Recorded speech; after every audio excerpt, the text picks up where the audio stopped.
Welcome back to By Design, an Acast Network podcast. I'm your host, Whitney Young, and I am so glad you're here. I'm going to keep today's intro short and sweet because Jordan Rand, today's guest, is the most requested guest thus far on the podcast, for the podcast. I asked you guys on TikTok and on Instagram quite a while ago, I want to say like a month or two ago, who you would most like to see on the podcast, and I had so many people say Jordan Rand. Unfortunately, Jordan and I have been connected on social media for about a year now, so I was able to make that call and have her on. And I'm so excited about the conversation that you're about to listen to or watch if you're watching the video version on YouTube. We cover a lot of topics. It's funny, like every time I interview or have someone on the podcast, I have talking points, and it's always kind of like optimistic that like we would get to all of them, but we actually did. So really excited about that. And yeah, if you're enjoying By Design, I would so appreciate it if you took just 5 seconds to rate and review the podcast. Makes a huge difference and means a lot to me. And also, if you want to see more videos and behind the scenes stuff, or just keep up with me on social media, you can find me on TikTok at wits_ticks and on Instagram at the Whitney Young. And yeah, like I said, keeping this intro short and sweet today so we can get right into it. Let's do it.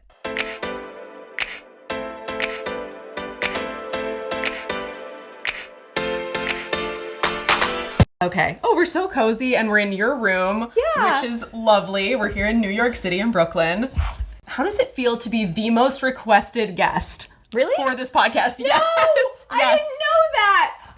Yes. That's so precious. I didn't realize. I literally, because I did a TikTok and I did an Instagram like solicit, like who do you most want to see? And you were the most requested person. So that feels really cool. I had no idea. Yes. Well, thank you for telling me that. Yes, of course. And it's so Guys. cool. I know, right? Also, who knew we had so many like cross followers? Yes. I like that. I like that the bi community is quite cozy. It is. It's very cozy. And I love that too, because people were suggesting you not knowing that we know each other like through social media. So it was an easy phone call for me to make. Like, so do you want to be on the show? I was like, and also this was our third attempt at this because the first two times I could not get the dates worked out on my end. Like it just kept it's kind of like a mutual thing. Like we would try and then either you had something or I had something. Yeah. So yeah, I'm just glad that we made it. I know. We're here. Doing it. We're finally doing it. It's happening. It's recording. Everything's recording. Everything looks good. You can hear the sound. We have light. We're here. We have light. Oh my God. Yes. And I love, it's so like model of you to be like, let's do the natural lighting. Like, you know, your lighting. I'm like setting up the ring lights and all this stuff, but you're like, girl, I got natural lighting in this room. I was like, okay, we have two options. Which was the cleaner backdrop? This is a very familiar backdrop for a lot of people. Yes. If you follow Jordan or Alaire, Jordan's partner, you know this famous background very well, I'm sure. Okay, so let's start with a little bit of a background on you. So besides being a bicon, a social media, TikTok, etc. bicon, who is Jordan Rand and like what do you do? What are you passionate about? Like give us like the elevator pitch. Okay, elevator pitch. No pressure at all. Well, my name is Jordan Rand. Mm-hmm. I am a fashion model. Mm-hmm. I am an electric scooter racer. Which is, by the way, like I thought you were a motorcycle racer.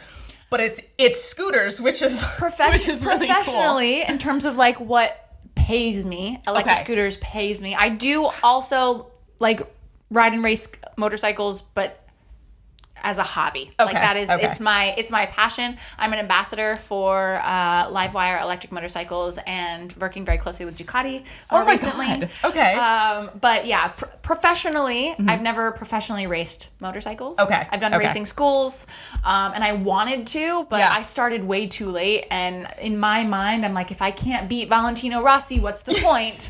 Right. Because I'm very competitive. And so when electric scooter racing started, they were looking for athletes from other sports. I was a competitive figure skater my entire childhood. Oh my gosh. I had a full ride track scholarship to a Division I school. What kind of track? Long and triple jump. Oh my God. Wait, long distance no, jumping. Oh, jumping. Okay. Very cool. And so they were just looking for athletes because like there's no such thing as electric scooter racers. It's a brand new sport. It doesn't exist. Yeah. So they invited like athletes we have like Olympic speed skaters, Olympic snowboarders, we have BMXers, we have motocross racers, and we were all invited to try out. And if you were fast enough, then you got to compete in the championship. So that was a really beautiful way to like get into racing. Yeah. On like an even playing field in the sense of like this is all new to all of us. So it doesn't really matter what your background is. You have a chance to be successful at this. That's really cool. And so that was pretty just like perfect timing. Everything worked out exactly as it was supposed to. Oh my God. I love that. So you do that on the side, like modeling is the main thing. Modeling is the main thing.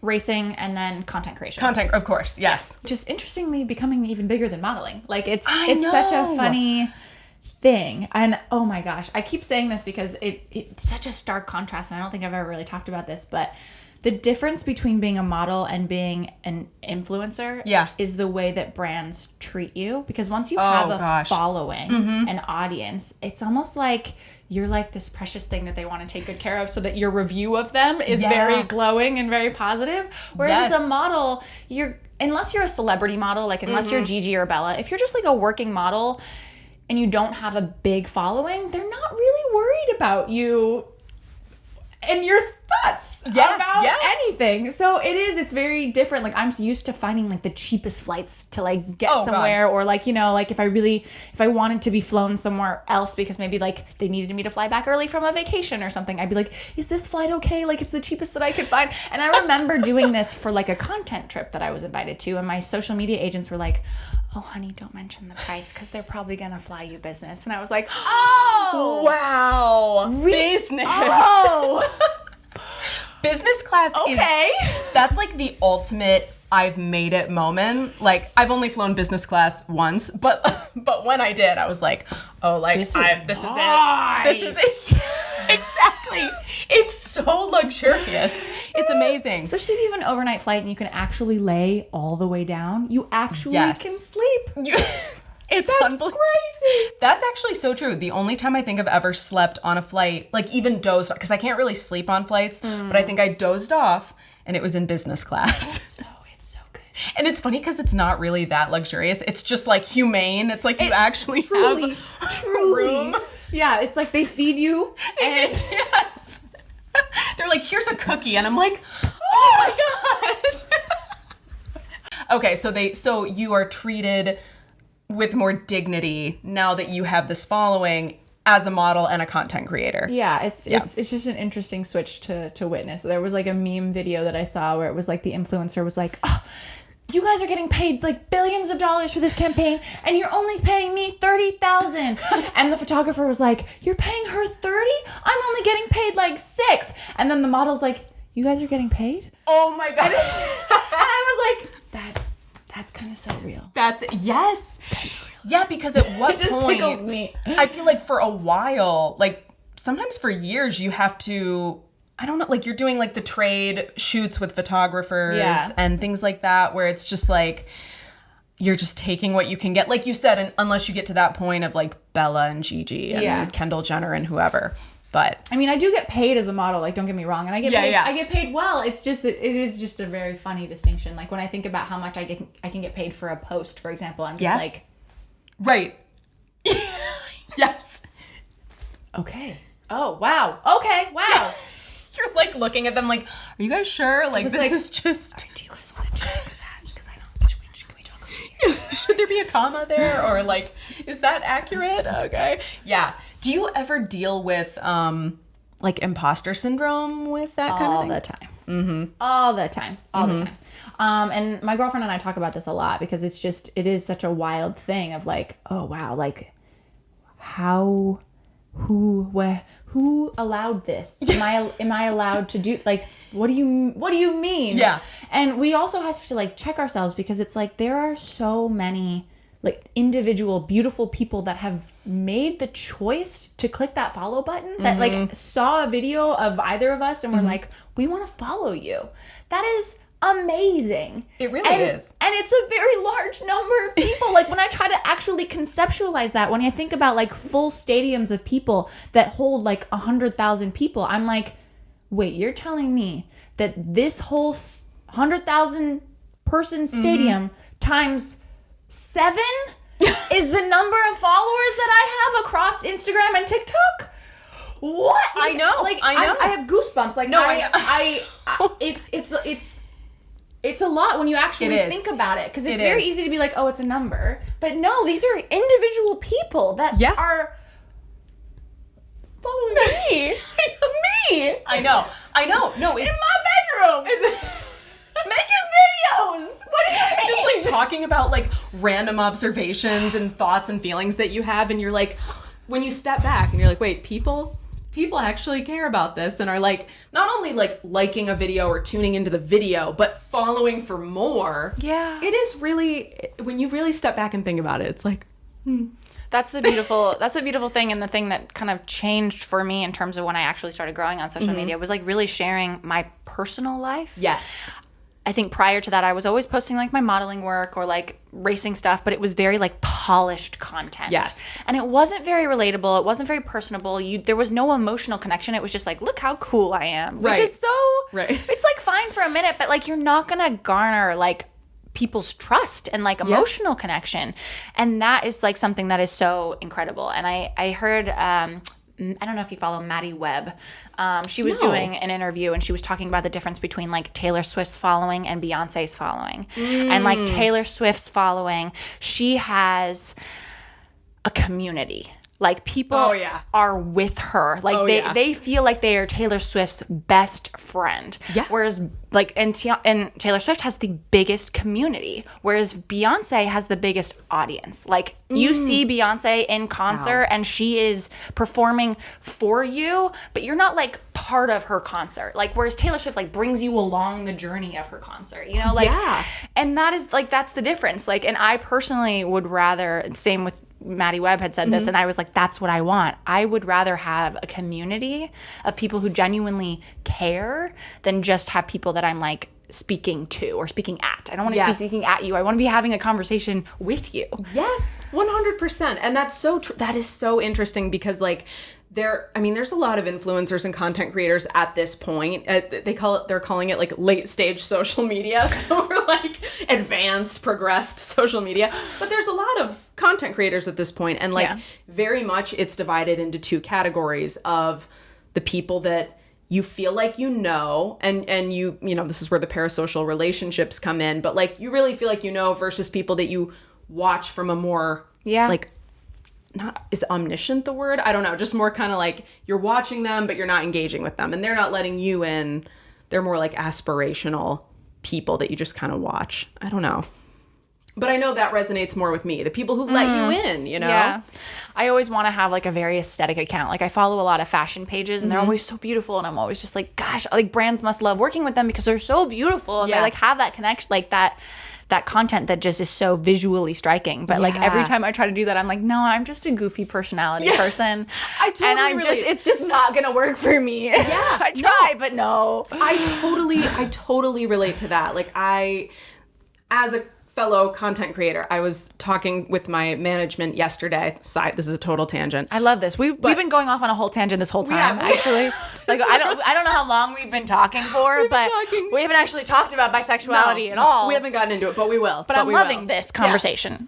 Yes. But yeah, no, I was talking to my management and we were talking about doing more types of like get ready with me and fit check and style and this and that. And I'm like, I want to, but I always feel like I don't feel like I'm like the people who do that type of stuff. So I have to do it in a way that like is goofy or like awkward because that's me, you know? So it's like... It feels authentic to you. Yeah, it feels authentic. Otherwise, I don't feel like the polished, aesthetic, aspirational creator, you know? And I feel like you're the same way because you're a model. You're like a supermodel, but you're like this goofy, fun, like personality-driven... account or presence on social media, and you stick out from other models and things like that. So it's really cool. I remember when I first started like posting more personality stuff on Instagram, because like on TikTok I was like, TikTok is like a make-believe place. I can do whatever I want. TikTok is like a family playground. Doesn't follow me there. I can say like anything about bisexuality, and like I'm not worried about like my Christian family being like but so I never posted that stuff on Instagram. And also because Instagram was kind of like my portfolio, like brands would look at that, and so I was like, it needs to be perfect, it needs to be polished. And then the first time I posted, I gambled to post one of my TikTok videos on Instagram. I was like, I'm never gonna work again. Like no brand is ever gonna hire me again, because they're gonna be like, who is this crazy woman who is not wearing pants? Who is this crazy person who forgot to put on pants and went out into the world?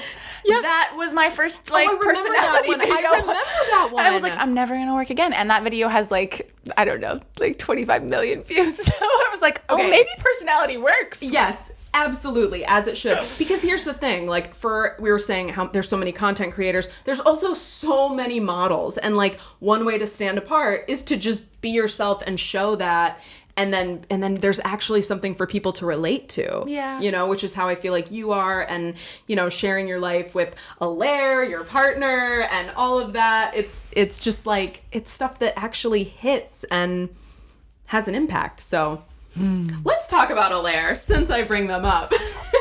I love talking about Alaire. I'm sure. Also, doesn't Alaire have the coolest name ever? Yes. It just scratches the right parts of my brain. Alaire. And I'd never heard of it before, I don't think. Yeah. Alaire. Wait, there's a name that's similar. No, I'm thinking of Fred Astaire. Never mind. Astaire, not Alaire. Oh, so close. Nailed it. Same thing. Same exact thing. Yeah, I'm sure they're very similar too. What was Fred Astaire? A dancer? Singer? Fred Astaire. Yeah, I think he was a dancer. Okay. Yeah. I think it's a dance studio. There's like a Fred Astaire dance studio where I live. So that's where that came from. Like that. Anyway, how did you and Alaire meet?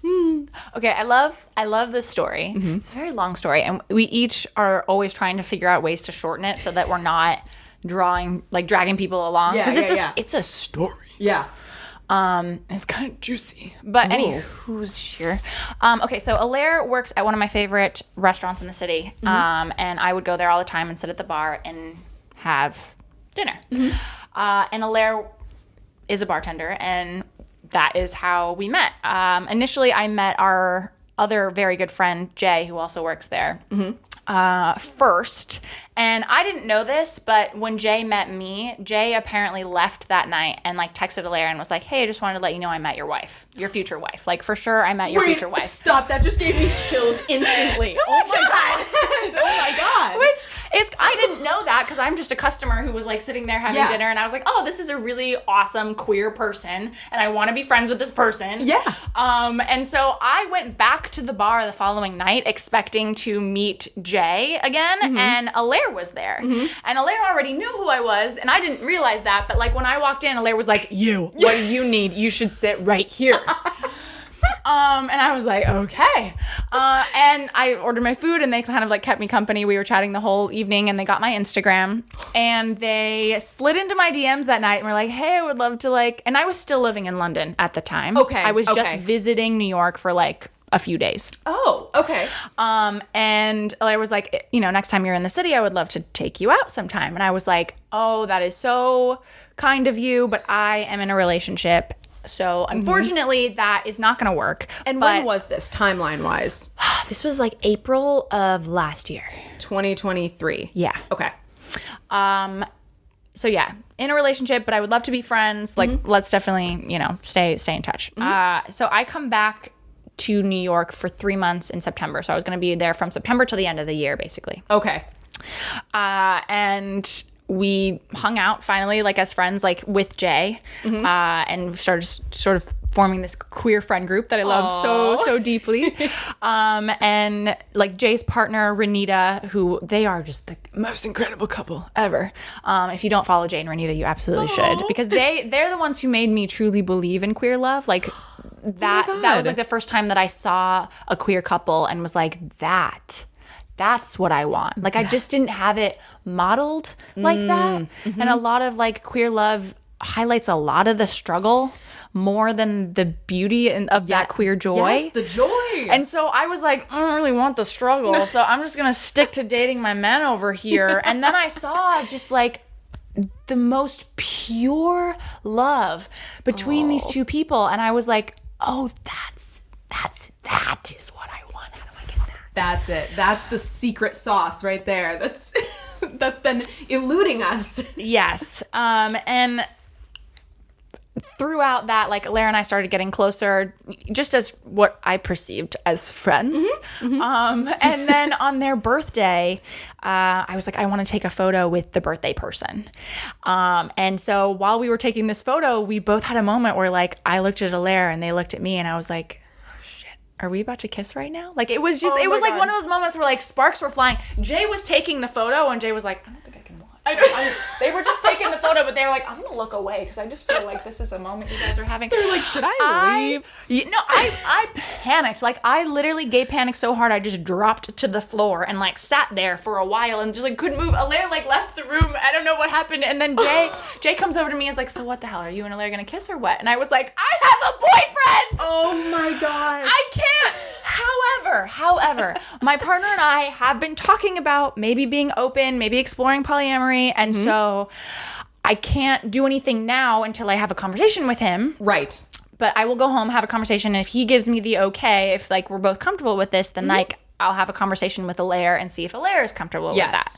Right, because if it's like a poly situation, everyone needs has to be on board. Yes, everyone needs like communication is key. You need to talk about everything. Everyone needs to be clear, and there needs to be consent from all parties. Yes. And had you ever explored polyamory prior to that, or was this the first? This was the first time that I was doing polyamory separate from my relationship, in the sense of like my partner at the time wasn't going to be involved. Got it. So yes. I had a girlfriend in a previous relationship where it was like a throuple. Okay. And my boyfriend and I dated her for a year and a half. Okay. Oh, wow. So that's like a form of polyamory, but different. Yeah. Is a throuple also a polycule, or is that something different? I actually don't know. Okay. I would really need to look it up. Okay. I know that like, I think it all follows under the umbrella of polyamory, and polyamory can be, because polyamory technically just means more than one. Or more than two. Right. So more than two people in some form of relationship. So that could just be having threesomes occasionally, could still technically be considered polyamory. Right. Or ethical non-monogamy too. Yeah, yes, exactly. Okay. Ethical non-monogamy,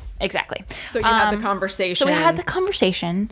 The conversation went well. My boyfriend at the time was like, I kind of expected that this was going to happen. Like, we had been talking about it, and like, you have this amazing friend group that you've been spending a lot of time with, and you all have the capability of like potentially being attracted to one another. Like, he wasn't surprised. So I was very relieved at that response. And I went to go see Alaire like the following day, and I was like, so I have the green light. Oh, like, how do you feel about this? Like, do you want to do this? And Alaire was like, yeah. I absolutely want to do this. I can see it. I can see that reaction. And then Alaire grabbed my face and kissed me, and that was like our first kiss. Like right away? Oh yeah, fully was just like, you are mine now. Full send. Full send. Yeah, there was no holding back. And that we only had like a week together before it was going to be like Christmas break, and then I was going to be flying to spend time with like my family, and then Alaire would be spending time with their family. Okay. And over the Christmas break, my boyfriend and I ended up splitting up. Oh, so was that like a week later? Like a week into the poly? I guess so. It sounds like... Yeah, I guess it was like a week into it. Okay. And my boyfriend and I at the time had like a lot of back and forth dialogue, communication, and he kind of had like a panic moment where he like just broke up with me instead of talking to me about it, but he had done it more than once. So like the first time that he freaked out, he was like, I think we just spent Christmas apart, like I don't really, and he didn't want to talk to me about it. And I was like, whoa, okay, we've been together for 2 years, we're planning to spend our life together, like this isn't how you like if something is upsetting you, we discuss it. So I got on a plane, flew to him, and I was like, okay, let's talk about this. Like, this is my priority. Like, the relationship is what is important. But, like, we don't just walk away when things get hard and scary. Like, that's not... No. Like, I understand. Like, this is new for me, too. Like, I've never done a separate thing. So, like, obviously, if there are difficult emotions that come up, that's so valid. Right. That's so normal. Yeah. So you weren't, like, telling him, like, deal with it. No, like, this is what I'm doing. I was like, this is normal. Like, this is new. This is, like, complex emotions are part of the human experience. And it is so valid. All we have to do is, like, talk about it and figure out what changes might need to be made to make sure that we are safe and that we are comfortable. Yeah. And I was like, but I am going to set a firm boundary with you. Do not break up. Like, do not try to end the relationship again. Yeah. Because then you really will lose me. Like, I don't play games with my heart. Like, if you end the relationship, you better mean it. Right. Because it's going to be ended. Because it will actually be over. Yeah. That's not for me. Like, I came here to you. I flew here to you to make sure that we were going to be okay because you were having a moment. Fine. But that's not how we handle it. We talk about it. Yeah. Like, we also have all the communication tools to be able to express how we feel when things are scary and hard. Like, the story I'm telling myself is that, like, X, Y, and Z. But, like, please communicate. Yeah. And then I'm sure we can find a solution. It's not a heavy lift. I mean, communication, it can be scary to talk about hard things, but you have to in a relationship for it to work. Yeah. So. And then we kind of got to a good place and it seemed like it was fine for a little while. And we were kind of discussing whether or not, like, Alaire would be my girlfriend. Like, we were like, what? Because before I left, I was like, what do I call Alaire? You know, like, we're doing this thing, but, like, is if I were to introduce Alaire to people, is, like, Alaire my friend? Is Alaire my girlfriend? Like, what do I call my special friend? My special friend. What do I call Alaire? And so we were having a lot of, like, debate back and forth about what to call Alaire. And initially it was kind of like, yeah, I guess that makes sense. Like, that title kind of makes sense. And then there was, like, fear of that title, and so then it was like a back and forth thing. Is like, what do we call it? Yeah. And so I sent him this book called I think it's called More Than Two. It's a practical guide to ethical non-monogamy. Okay, I think I've seen or that ethical one. polyamory or something like that. But it's a good book. And I sent it to him to kind of be like, look, maybe this is scary for us because it's new and we don't know it. And so if we can arm ourselves with knowledge and understanding, then maybe it won't be so scary. Then it was kind of like the word polyamory kind of freaked him out of, like, wait, does that also include emotion? Because prior to that, it was just a physical thing. Sure. And he was like, are you wanting to also share your heart with Alaire? And I was like, I don't want to take it off the table. Yeah. And I think it would be helpful if we could, like, learn about it and try to understand how we can do this in a healthy way. And so that kind of was like, no. That was it. He was like, actually, this just is not for me. Yeah. And so then he broke up with me again. Interestingly, the next day was like, actually, I don't want to break up. And I was like, dude. Oh my gosh. We talked about this. Yeah. It's actually really, truly too late now.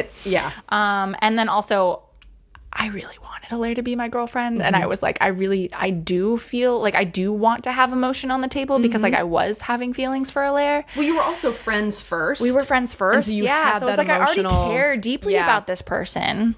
It wasn't, it was not a sex thing, obviously. Like, if you have that foundation of friendship, how could it not be emotional, you know?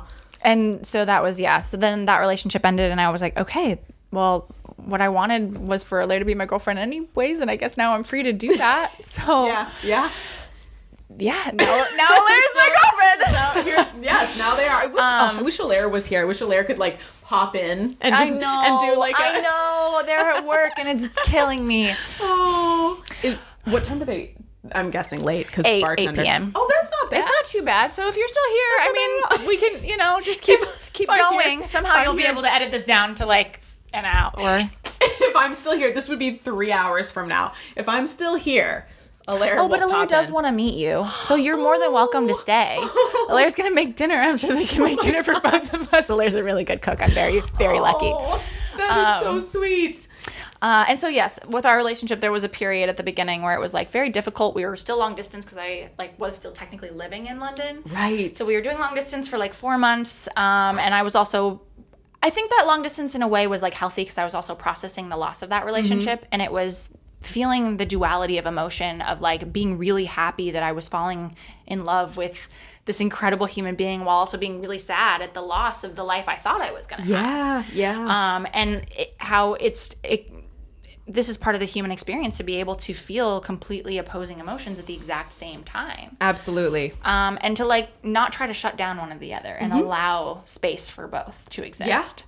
And so I was processing through that and working with my therapist, and like I think it was a very like, you know, healthy time that we were long distance to be able to do that, but it was also very hard, and I missed Alaire all the time. Yeah, I mean, the first 6 months, the first year, however you want to slice it, like it is such the infatuation, the honeymoon phase, like all those things, the, you know, like you just want to be with them all the time. Yeah. So being long distance must have been like, there had to be some moments you had to breathe through it. I did see them nearly every 2 weeks though, because I just couldn't stay away. So how did that work? Was it like... It was either I would fly to New York or Alaire would fly to see me. Like we went skiing at one point during that. So it was just kind of like...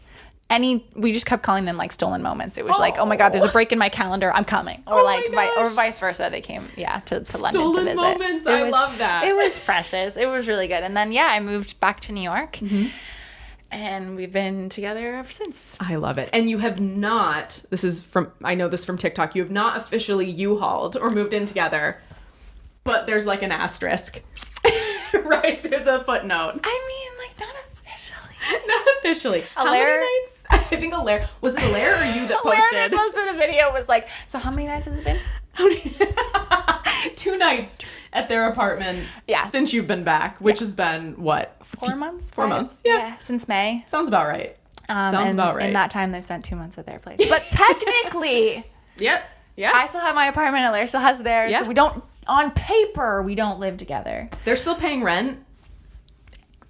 At their place. So...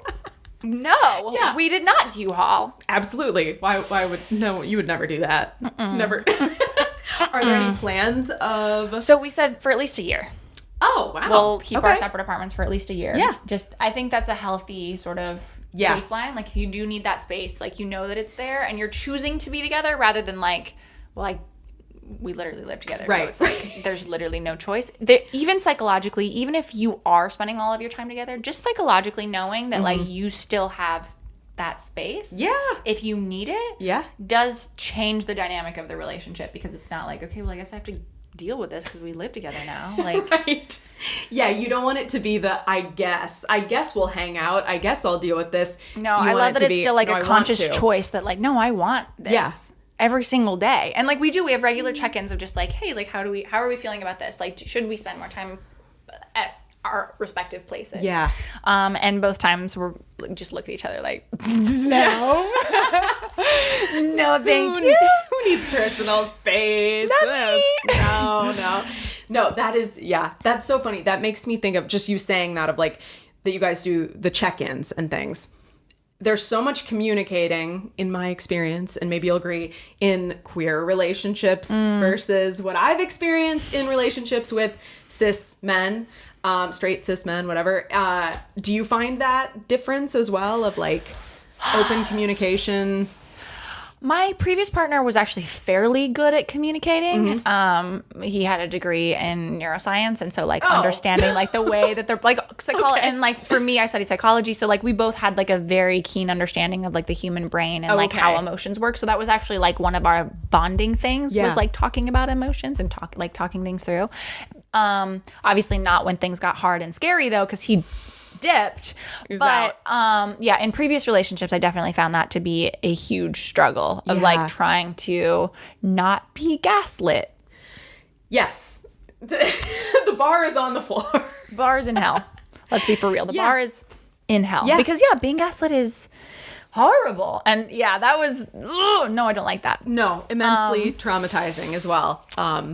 But Alaire is also, I don't know if I can necessarily attribute it to like male versus female. I think it still is more common with women. And I also think that the way that women just talk about stuff is very different than the way that men talk about stuff. Yeah. Like a friend of mine always hangs out with like men at work and just loves to like go in deep and like extract this like emotional thing that man has dealt with or is dealing with. And then them leave being like, wow, I didn't know I needed to talk about that. That was so good. And it's like, these are literally just this is just the way that women communicate. Yeah. Whereas like, and it's like, what do you talk about with your male friends? And it's like, they just don't talk. No. They just don't go beneath the surface. They just hang. They hang out. They grunt maybe sometimes, they talk about sports, but like they just don't really go deeper. Yeah. And if they do, it's rare and it's with a very specific person. Yes. But I think girls are just much more comfortable talking about anything and everything in terms of just like emotions and how we feel and, Yeah. So I think that is, that's a pretty fair. Yeah. I just feel like with my partner who is non-binary, and also the first serious relationship I've had with not a cis man. I know. Can we freak out for a minute about that? Because it's so exciting! It's just like, oh my God. I don't know. Queer joy. Yes! Yay! That's all it is. I'm so happy for you. Thank you. Oh my! I also feel like we did at the kind of a similar time because I was like, I started seeing your posts about your partner around the same time that I was posting about Alaire, and it was like, I know. It was like, I see you. And then like you would post something that was like very stereotypically understood, and I would be like, I get it. Like I get totally, it. yes. And you were like, oh, I know you do, girl. I know you understand. Well, that's why like the things that Alaire posts, like the talking about you dating not a cis man for the first time, and it's like every single thing that Alaire posts about it, like I got you a glass of water, or I got here's some yogurt with like a yogurt, like I'm like, yes, the oatmeal. It's the oatmeal. It's not. Yes. And I relate to that. So my partner, this one night I was staying over and I drank all my water. We were upstairs for the night, and the house is kind of a vast house. Like it takes a while to get down to the kitchen. And so my partner not only went and got me another water, but got it in a bigger glass so that I wouldn't run out as soon. And it was just like, what? It was just like the thoughtfulness, the forethought also. Yes. Like thinking even further ahead. It's like I'm not just going to get you water, but I'm also going to think about your needs in the long run so that we can... It sounds so, like, when you say it out loud and you think, like, yeah, that shouldn't be, like, a huge, like, ask. Like, when you love someone, you just, like, want to make sure that they have what they need. Yeah. But also was not considered in previous relationships. No, and that's exactly what it is. Like, in my personal past relationships with men, and it's not all men, but in my experiences... you had to like remind them to consider you. It was like, can you just, or ask for it. And I don't know. It's just different. It's more natural. It's more of a given. Yeah. I'm not very good at asking for help at all. Like I'm a very proud like person. Like my Leo is just like, I don't need any help. Yeah. So like, I'm not going to ask. So like, if you want to help me, you just have to do it. Is like very much like, and I would always tell my male partners this, like, if you want to help, just do it. Like if you see me carrying a lot of groceries, don't be like, do you want me to carry that? Just take it out of my hand. Because I'll be like, no, I'm fine. I got it. Exactly. And it's like, I know that that's silly. Like I know also like I need to work on that. Like I need to be willing to accept help and ask for help truly, because help doesn't always just fall into your lap. Like asking for help is a very important skill to have. Yeah. And I am getting better at it. But yeah, it was just like, it would be nice if it could just be an offered thing rather than like I have to ask for it. Yeah, absolutely. Yeah. It's like, I mean, for me, I feel like with my partner, it's to the point where I actually have to say, they want to help so much that sometimes I'm like, babe, let me give to you too. Like, you got to receive too. Let me like help you with the groceries, Yeah. It's just such I don't know. The tables have completely turned. But you also just like triggered something in my brain of like, it's almost easier for me to ask for help because I know how willingly they are happy to give it. Yes. So it's like, if there is a moment, I'm not like, oh, I don't want to bother this. Like, because I know that they would be like, thank you. Yes. That is so true. That is so accurate. You know that you're not like bothering or annoying them. They welcome it. Yeah. So I don't know. And I also feel like being in a queer relationship, it feels like I'm 6 months in with my partner, and it feels like it would be like double that. it would take double that time to get to the same place emotionally with like the men I've dated, because they don't want to talk as much or be as like, I don't know, they don't want to like, let's dive into this and squash it as it comes up. Like, it's just different. Yeah. It's just different. So different. But yeah. But thank God we made it. We made it. We made it. Oh. Wait, do you want to do a water break really quick? Yes. Okay. A water break. Maybe turn on the AC for a second. Yeah, let's do it. Let's do it. Okay. So off camera just now. Yeah, we're talking about getting recognized.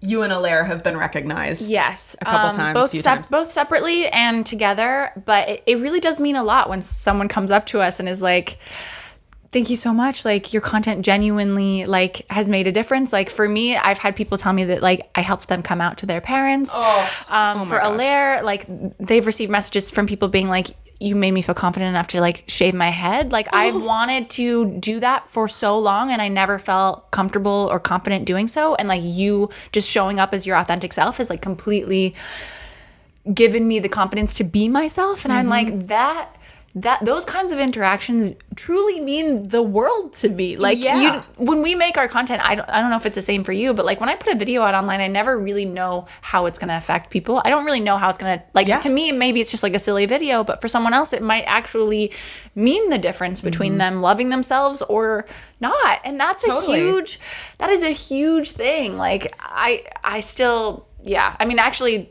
someone had messaged me asking, like, do you have any advice for me to, like, come out to my mom, for example? Oh. And I responded to them.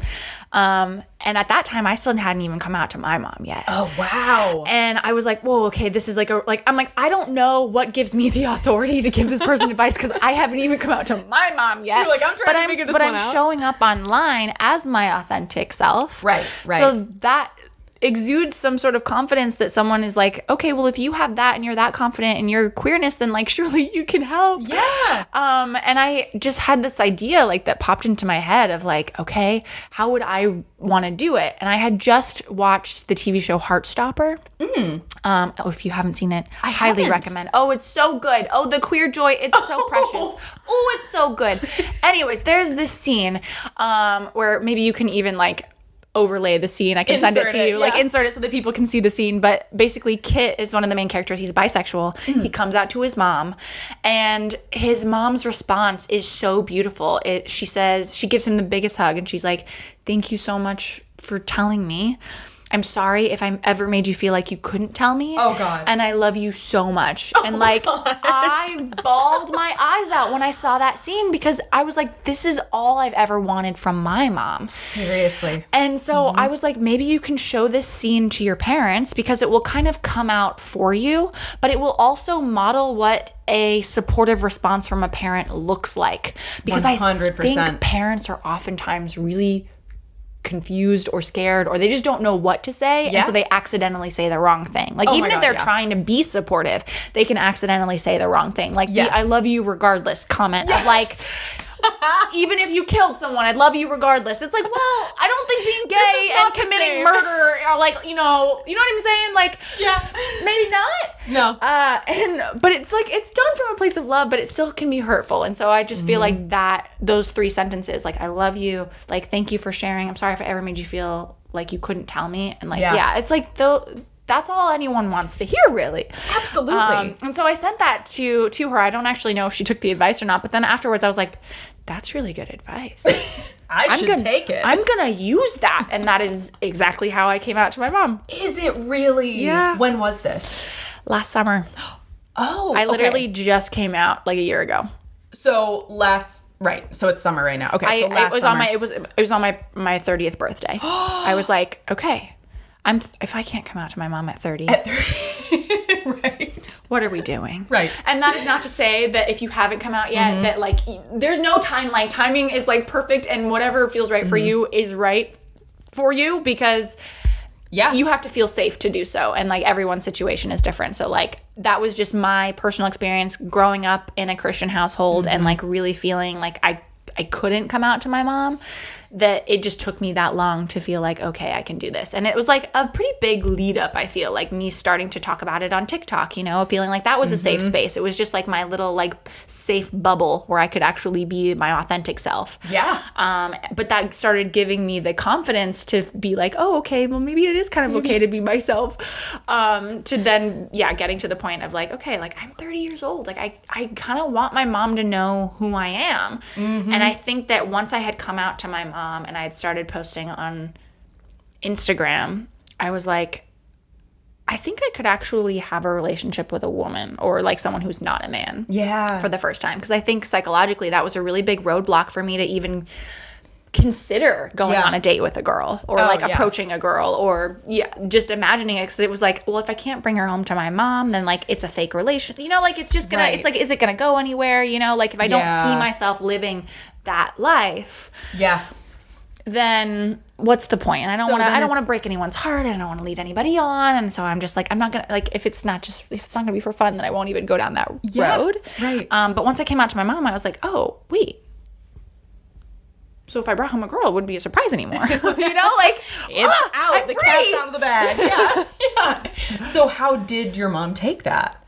My mom responded exactly the way that I needed her to. Like, she was like, thank you for telling me, and I love you. Like, that, and really, that was a great start for me, because I was like, I was really scared that she was gonna like throw a Bible at me. But I think also, given that I was 30, I've lived away from home, you know, since I was 18. Like, I moved to New York. Like, I'm an adult. Like, I take care of my own life. It's not like she has any real say.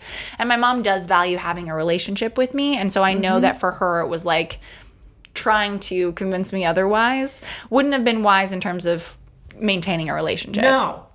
And so I think I know that my mom's priority is having a relationship with me. Thankfully, a friend of hers hasn't spoken to her daughter in 10 years. Oh my God. And my mom witnesses the pain that the other mom is feeling from that. And my mom is like, no matter what, I want to have a relationship with you. You know? So I'm grateful that that's like kind of like, even though it's really devastating, I'm grateful my mom has seen what that looks like. Yes. And so knows to put our relationship first. Right. That's a very lucky thing. That is, I mean, that's very evolved of her. And is she practicing actively with Christianity and all of that? Okay, so goes to church. 100%. Every Sunday, like prays before every meal. Like, so when she comes to visit, it's like, shall we say grace? Like, we all hold hands and we pray. And I'm like, I don't do this when she's not here. But of course I respect it. And I'm like, we'll hold hands and we'll pray. We'll say grace.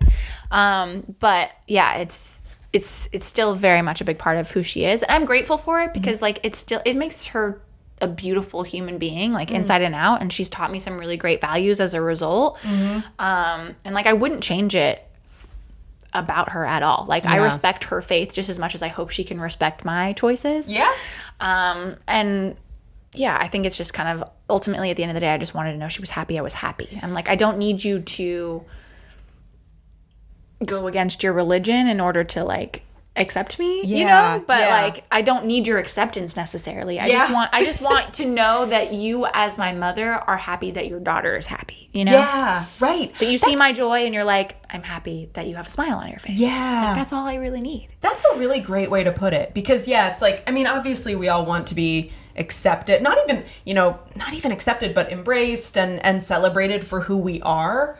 But at the end of the day, we don't need it. Yeah. We're still going to be who we are and love ourselves. And ideally, you know, the parents can get on board. But if not, there's a lot of people out there who will love you and accept you and celebrate you, which I guess is where, you know, then you think of the chosen family and that whole concept. But I'm glad that your mom has, it's been well received. And I mean, coming out was one thing. And I think at the time that I came out, I was still dating my ex-boyfriend. And I think that because I was dating a man, it did make it a little bit easier for her to kind of be like, okay, I don't really know why you feel the need to tell me this. Because you're dating a man, you're probably going to marry a man. And so I'm just going to pretend like you didn't say anything. My mom is the queen of kind of like keeping her head in the sand. But my mom's also like very non-confrontational. So like I know that she's never going to like start a fight or like make things hard. It's just knowing she's praying for my soul that was kind of like, it's like, okay. Oh, is she actively doing like probably? She's not going to tell me about it, but I wouldn't be surprised. Okay. But yeah, when it came to me being with Alaire, that was like a whole other hurdle to get over. Because it's like one thing to come out. It's another thing to be like, oh, you're actually going to live this lifestyle. You're going to act on it. You're actually going to be the thing that you admitted to me last year. Yes. Oh, I wasn't prepared for that. It is so funny, like the kind of coming out in steps like that, where it's like, because for me, I came out that way as well. First, where it was like, I'm bi, but I was, my mom didn't know that I was, dating women at that point or anything. I was like still largely dating men. Mm-hmm. And then it's like the second coming out is actually bringing the queer partner home, which you did recently. I did. Well, my mom came here. Oh, okay. Yeah. And met Alaire. Yeah. And how did it go? It went really well. Oh. It went really well. I was really scared because like initially when I started dating Alaire, like I had sent my mom like a photo of us and she responded with a Bible verse being like, you know where I stand. Oh. And I was like, ouch. Like I really cried about it. Like it broke my heart because I was like, again, joy, queer joy. We're just like smiling like, kids in a candy shop, so happy to be spending time together. And like for that to be my mom's response to my joy was really devastating. Yeah. And luckily, and it's so funny because my mom called my dad, I came out to my dad first. Like he didn't care at all. Like my dad and my mom are not married anymore. And like my dad is very like open and progressive and like he could care less. That's awesome. It was really funny. He was like, I thought your sister was gay. She still hasn't come out, but like at least one of you is. Like it was it was a good thing. My dad really didn't care. It was so fine. It was so chill. It was so accepted. And my mom called my dad when I like said I was dating Alaire and was kind of like, well, what are we going to do about Jordan? Have you heard that she's, dating? Have you heard? Have you heard the news? And my dad was like, nothing. Like what do you mean? And then my dad told me about it. It was like, your mom called me on my birthday and had some words about your life choices. And I was like, yeah, I know. She sent me a Bible verse. And he was like, she did? Oh. And my dad was like, okay, so I'm mixed race. Like my dad is black and my mom is white. And my dad was like, I can't believe she sent you a Bible verse because when your mom and I first started dating and she told her parents about it, they sent her a Bible verse. And it was so heartbreaking for her. Like she cried for weeks. So she knows exactly what that feels like, Yeah. And so I was like, thank you, Dad, for that very useful piece of information. I'm going to remind her of that. How does it feel? Like, and I did. We had a really good conversation about it where she was kind of like, okay, like, yeah, I can see how that could be hurtful, and even when she like came to visit, I was like, so is it as scary seeing me with a woman as you thought it was going to be? Like, are you as uncomfortable as you had initially thought? She was like, no, it's not as bad as I thought. She was like, initially I was, the thought of it just made me want to throw up. And I was like, well, this is good because, I haven't seen you throw up once. And she was like, yeah, no, it's not so bad. You should have offered her like on the airplanes how they have the like, well, if you need one of these, like, I got you covered. Don't worry, Mom. It's going to be okay. You're going to get through this. You're going to get through it. And obviously, like, it did hurt to hear, like, my mom use that kind of dialogue of, like, I wanted to throw up. To literally vomit. And I was able to like speak to her about it later and kind of be like, hey, just as a chicken check-in, which is a thing that Alaire says with chicken. A chicken check-in. And it actually expands and it's like chicken check-in, pollo, bok bok, oink oink, moo, ba. And it's just basically a way of like letting you know that you're like about to like say something. Okay, so it's like preparing just as a chicken check-in, which is so I don't know why I just like let that cat out of the bag. That's amazing. I was like, Mom, just as a chicken check-in, you do realize that people used to say that about interracial couples, that it would make people sick. And so you could see how that could be hard to hear. And she's like, oh yeah, I can see how that could hurt your feelings. And I was like, yeah.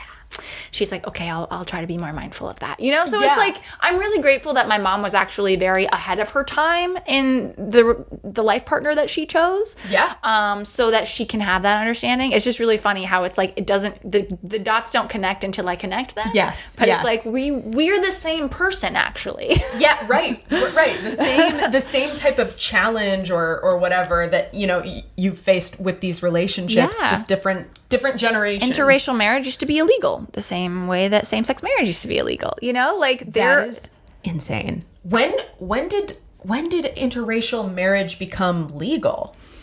The year is beyond me, and I think it probably was state by state too. I'm pretty sure that there were certain states that approved it sooner than others. I don't know if I realized. I don't know if the same way like the North and the South. Like there was like, you know, different parts of the country that thought differently of like slavery. Yeah, right. Oh my God. I don't know if, I mean, I knew that it was like, it was a thing socially, interracial marriage, but I didn't know that it was illegal. Yeah.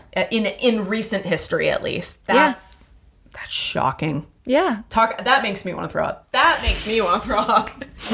the other way around. No, exactly. Like, but that makes it kind of, I'm grateful that we had that to be able to make that comparison so that my mom can kind of be like, oh yeah, right. Okay. I guess love is love.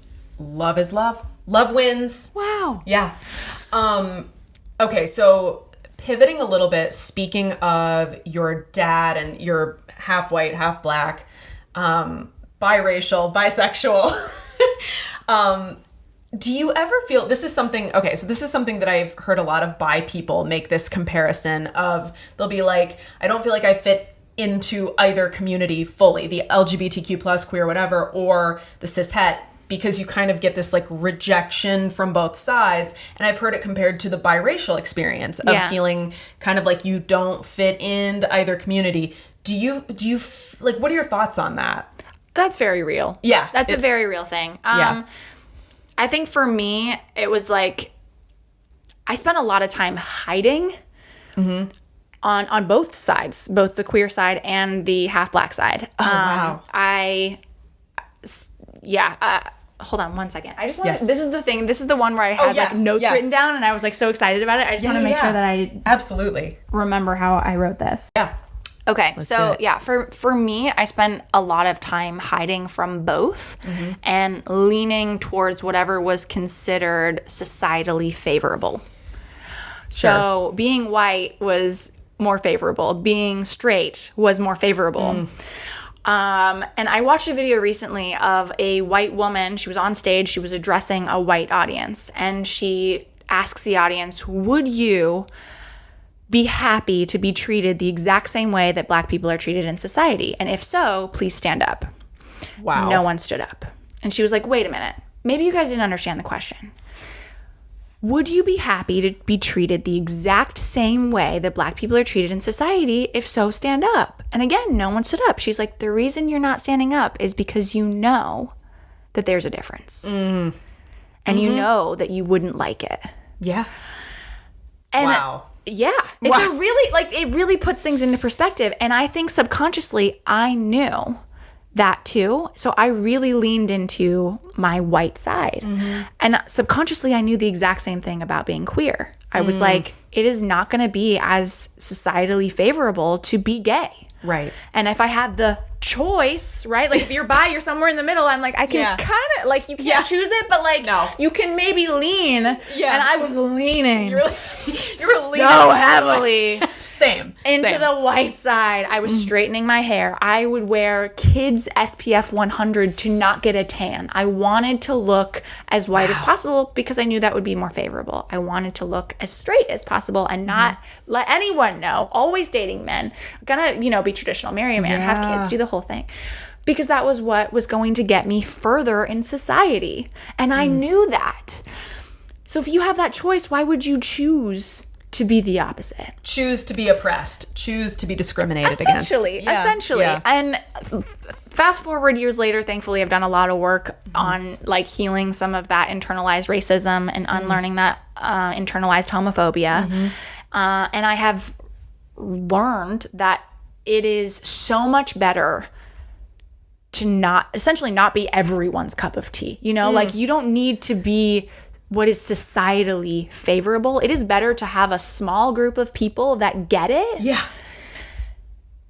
Than be like, it's just so much better to be yourself than to be liked by everyone. Yeah. You don't want to be everyone's cup of tea. First of all, you can't. You can't be liked by everyone, but you also don't want to be, because if you're liked by everyone, I don't know. It's just like that should never yeah, never be the goal. That's not the goal. The goal is not to be favored by everyone. Right. Just find your people, be favored by them, and be yourself. Like, that is going to be ultimately the most powerful thing that you can do. And to answer your question, I have experienced feeling like I wasn't enough of one side, you know?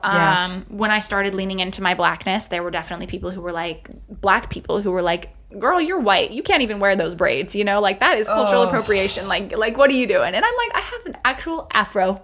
Thank you very much. Oh my gosh. And it's similarly with being bisexual, I think you do feel like you're not gay enough, you know? Like, you just feel like, ooh, especially when you're new and you're just dipping your toe in, it is so easy to have imposter syndrome. Oh, yeah.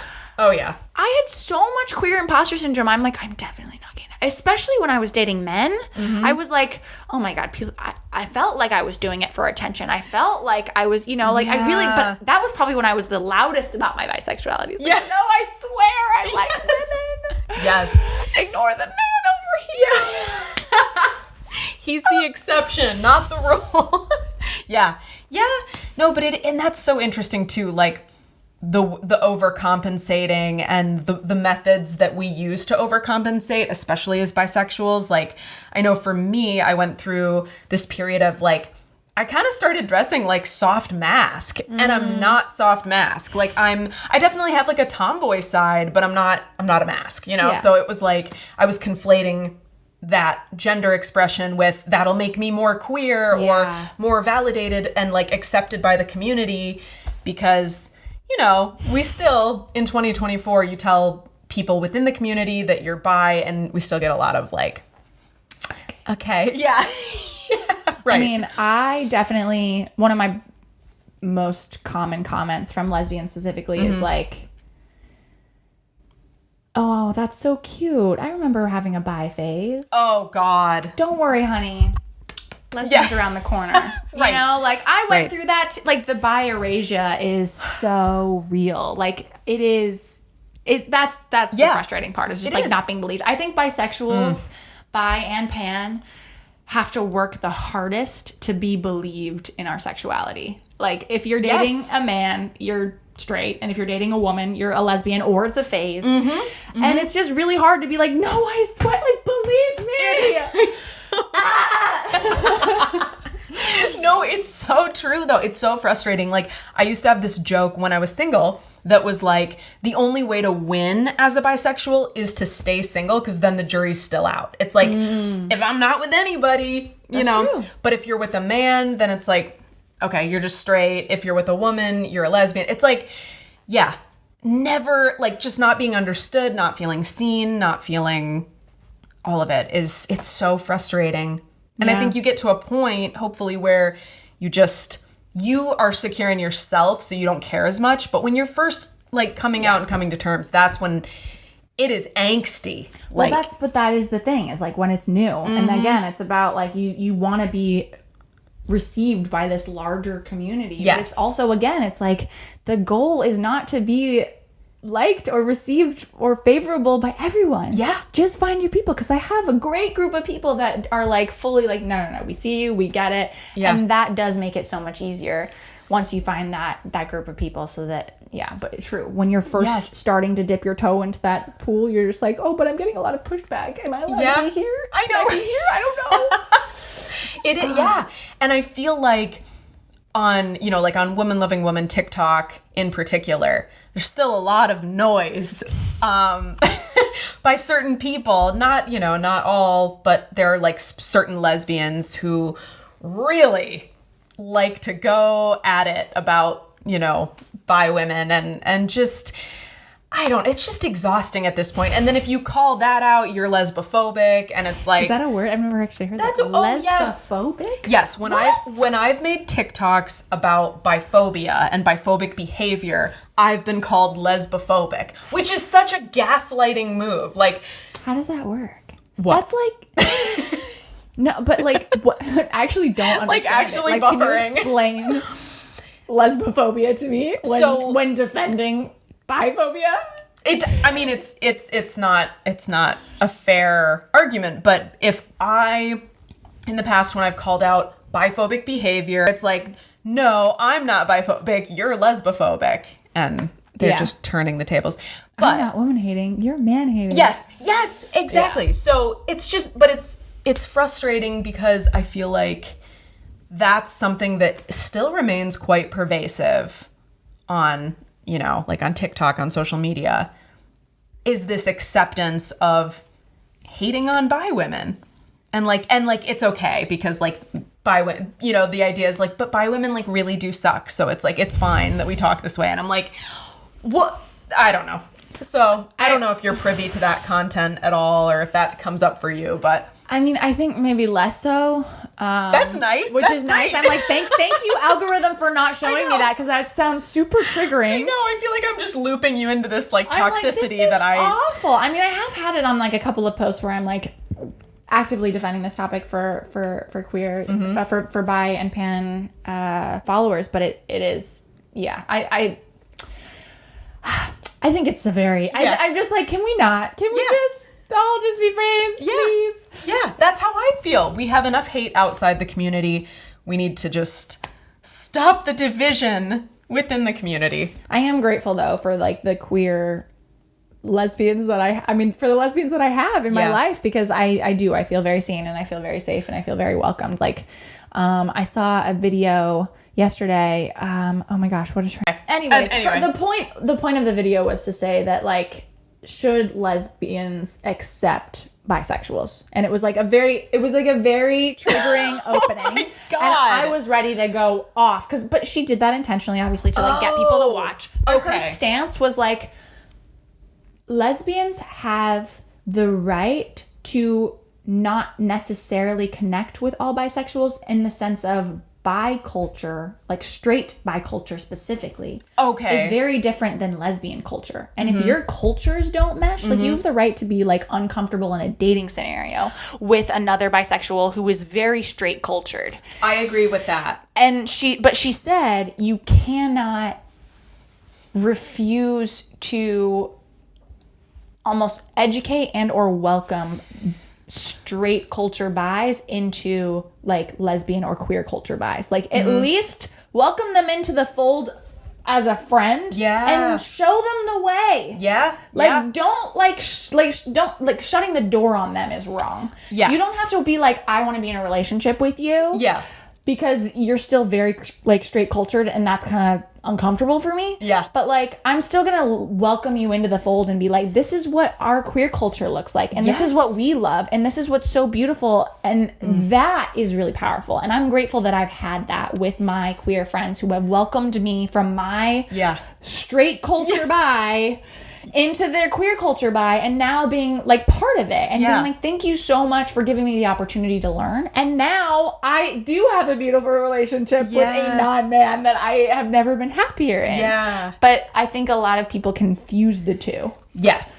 I think, and that's something I've wanted to make a TikTok about this for so long, and I never have, but it's something I've thought about, that exact thing of like, some bisexuals are culturally straight and some are culturally queer, and that is a massive distinction. And I think when it comes to dating, like lesbians dating bi women, if you've had bad experiences, it probably was with the culturally straight bisexuals. But it's not fair to be like, I'm never going to date bisexuals. Like, as a lesbian, I will never, like, maybe you would if it's a queer cultured bi. Like, so I just... Absolutely. I think it's an important distinction to make. It is. For sure. There's one more thing I wanted to say about like being queer, being bi in the community and dating a man. Oh, yes. I went to a Grand Prix ball, but the charity that they were raising money for was a queer charity called Just Like Us. And the organizer of the charity... Okay, let me rewind. I was invited to this ball, and they were like, you can bring your partner. I was dating a man. And I was like, oh God. I'm going to this ball where I'm going to be supporting a queer charity as a member of Racing Pride, which champions LGBTQ inclusion in motorsport. And I'm going to show up with my male partner. My cis-het partner. Everyone is going to be like, what are you doing here? Like, I was so like, this is going to, I'm like, it's going to out me. Like, you need to stay home. Like, which is so wrong. That's not the right. And I had to have like a little pep talk with myself of like, no, Jordan, you're bisexual. Yeah. You are a valid part of the community. And your partner is valid. Every right to be there with your male partner. And so I went to the gala or to the ball, and I sat next to the organizer of the charity. And he told me, he leaned over and he was like, Jordan, I just wanted to let you know that I'm really happy you brought your boyfriend with you because I'm also bi, and I never come to these events with my wife because I'm worried about like the same thing that I was worried about of my God. Undermining the goal. Yeah. Which is to celebrate queerness. Yes. And in all of its forms. And that really put into perspective like how pervasive this feeling is within the bi community of just feeling like you are not queer enough. Yes. To be with your partner in a queer space. Yes. That the organizer of the charity doesn't feel like he can bring his wife, and I'm like, wow, okay, actually it is just as important for bisexuals to show up, exactly, in all like stages, you know, and in all different relationships, and like give that example and that representation of what it can look like to be bi. Right. And you're no less queer or no less bi if you are a woman with a man. That's just who you happen to fall in love with. That's who you happen to choose. Like, I don't know. Yeah, that's really important, I think, because there's a huge demographic of bi women who are married to men and maybe didn't even figure it out that they were bi until they were married. Yeah. And are having to navigate that. I get a lot of messages like that. Yeah, same. From women who are like, I only just figured it out. I'm just 45. Yeah. And it's like, how do I, and the question is usually, how do I act on this or embrace my queer identity without like being like if you're monogamous. And it's like, and there's a lot of ways. But. Well, that's another, being poly versus being monogamous. I mean, that's a whole new thing also for me. I realized that I only wanted to be poly when I was dating men. Which, yes, this was in my notes. I haven't even looked at my notes because we've just been having going. A really good conversation. But that was one of my questions for you because I know that, you were you always open in relationships with men? I was. Wow. And I didn't, but I never thought of it as polyamory. Like, I was just like, how would you, when I started a relationship with a guy, I would kind of be like, how do you feel about threesomes? Like, do you think that's kind of cool? Yeah. It's kind of cool. Would you be like open to something like that? And I was very lucky that I never dated a man who was like, that's hot. I was very lucky that I was with men who like genuinely loved me. Yes. And were like, kind of hesitant, like, I don't know if I want to share you kind of feeling, so it was very much like they were only willing to do it because I wanted it, because which then they were happy and they enjoyed it too, right? But like it wasn't like I ever had that feeling of like, I'm not enough because they're like craving it or whatever, because they weren't bi, they weren't like desiring to have other people, so it just right. Not that being bi means you're poly at all. Right. But I just mean but there could be overlap. There could be overlap. But I was lucky that there wasn't that like gross, like, two women. Yeah, right. Like fetishizing. Yes, exactly. They didn't fetishize my bisexuality, and I was very grateful for that. But it's funny because when I started dating Alaire, Alaire asked me, like, do you want to, like, continue being poly? Because obviously we met and started seeing each other under a polyamorous relationship. And so it was kind of like, are you always, like, do you want, would you like for us to be poly? And I was like, oh, no. Suddenly, like, it's horrifying. Like, wait, what? I really don't want that at all, actually. That sounds awful. Oh, my gosh. And it was like, like, every part of my body was, like, rejecting that entire concept. I was like, the horror. Yeah. I don't want to be with anybody else. I was like, do you want to be with... And they was like, no. Don't put this on me. No. I was only doing it because you wanted to do it. And Alaire's like, that was the only way I could be with you was under this, arrangement. Well, I mean, yeah. It was actually very beautiful in the way that, like, Alaire approached it and the way that they managed things with my ex-partner. Like, they also had very good communication, and, like, they sent each other messages through me being like, I just wanted to say, like, thank you, like, so much for, like, Alaire to my ex was like, thank you for trusting me, like, in this arrangement. Like, if there's anything that I can do to make either of you more comfortable, like, I would be very happy to, like, to make sure that that's the case, So there was, like, genuine respect. And my ex also felt the same way about Alaire. Like, if we're going to be doing this with anyone, I'm glad that we're doing it with you because, like, you are very respectful and thoughtful and, like, That's huge, I can tell that there's a lot of respect for our relationship. You're not, like, trying to, like, mess things up kind of thing. And so that was also something that was very, very beautiful. But, yeah, I realized that, like, when I was dating men, it was always kind of, like, a thing that I would kind of pose to them at the beginning of the relationship just to be like, okay, if we're going to go any further, I just kind of need to know how you feel about this. Yeah. And now I'm like, no, I really don't want that. And so I then started doing research on the split attraction model. Which is this concept that you can be a different relationship orientation. Yes. Depending on the gender of your partner. Yes. Is that okay? Well, it's more so like relationship orientation. So like, or like sexuality based on, like, sexually you can be one orientation, relationship you can be like another orientation. So like, I actually think that I am bisexual but homoromantic. Oh, so I like see. Yes, I've heard of that. Okay. So wow. In the sense of, like, I can very easily be sexually attracted to any gender.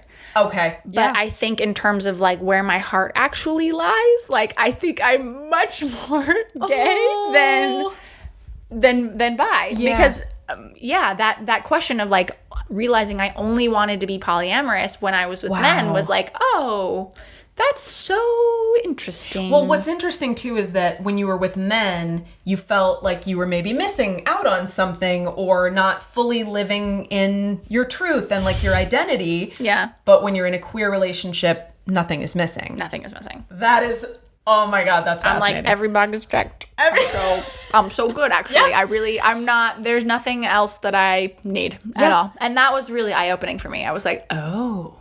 I totally get that. And I also think it's interesting that you and I and another bi friend of mine, we all have non-binary partners. And another Jen Winston, who was on the podcast previously, who wrote the book Greedy. I love that. Yes. Oh, so good. Yeah. She made the comment that I relate to, that having a trans masc non-binary or, like, masc non-binary partner, or even just non-binary, is, like, existing in your bisexuality at all times and, like, leaves nothing to be desired because you're just like, you have it all in this partner. I really, truly do. I really, truly do. I love it. I love this for us. I know. So exciting. I couldn't be happier. Oh my God. But I do get the question a lot, like, why do you date? Like, if you like women, why don't you just date someone who looks like a woman? Right. Right. And I'm like, or they're like, why don't you just date a man then? Like, if your partner's gonna look masculine, why not just date a man? And I'm like, what? Well, it's the TikTok sound. First of all, she's a girl. Second of all, yeah, with the boot, like, hello? Yeah. There's a lot. Hello? There's a lot. Yeah, right. It's like, do you want the answer? Do you want the full answer to that? Like, do I need to explain the difference between men and non-men? Non-men. To you? Yeah. Yeah. No, No, but it that was something that was so illuminating for me when I was realizing that masculinity and a man, like you can be with a masculine woman or a masculine non-binary person. So if you're attracted to masculinity, that doesn't just, you don't only have men on the menu. Yeah, for sure. And also like culturally, the way that you're raised is very different. Like if you're raised culturally male, like if you're assigned male at birth versus assigned female at birth, you're going to have a completely different person, like internally, in the way that they see the world and the way that they approach the world, the way they approach you. Yes.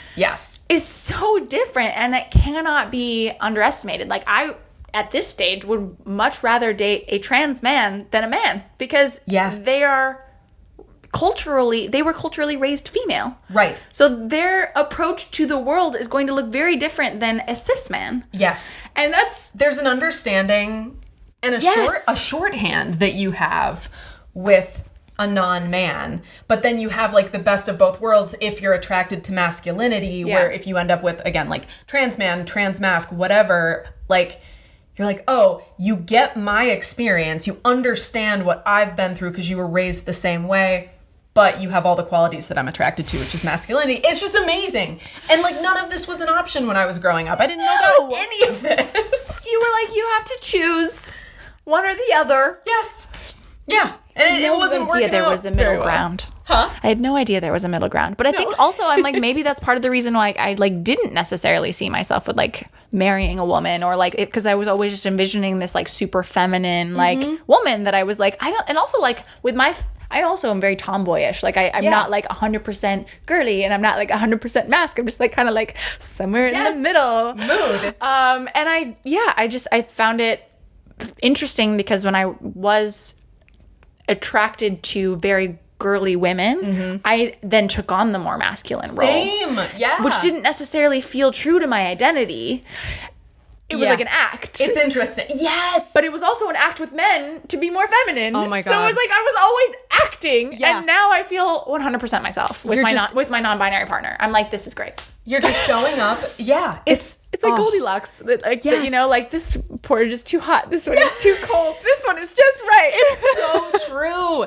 It's so true. Yeah. Like even like my partner is obviously the more mask presenting one of the two of us, but like there's room for my masculine energy and like it's just like the it's balance. A perfect balance. The balance of it is amazing. Look at your smile. Both of us are just like giddy schoolgirls. I really do now want you to stay and meet Alaire because they would love to meet you. Oh my gosh. Okay, well, I think we've covered everything. Yes. I literally so proud. I had so many talking points on my notes for you, and I was like, we'll probably get to like, you know, maybe like 2/3. I think we hit them all. I really do. I feel pretty confident. No, and it was a really good flow through everything. You had really good questions. I was like, wow, you like know me. Yes. I've been studying you for this. Like, this is really good. I was like, wow, you went through my content. Like, you knew the things I have discussed. Yes. Which is great. I'm really glad about that. Okay. Yay. Thank you for being on. Oh my God. Thank you so much for having me. Thank you for having me in your lovely apartment. Thank you for coming over. And we'll have dinner later. Yes. But made by Alaire. Oh, yeah. Because I can't cook.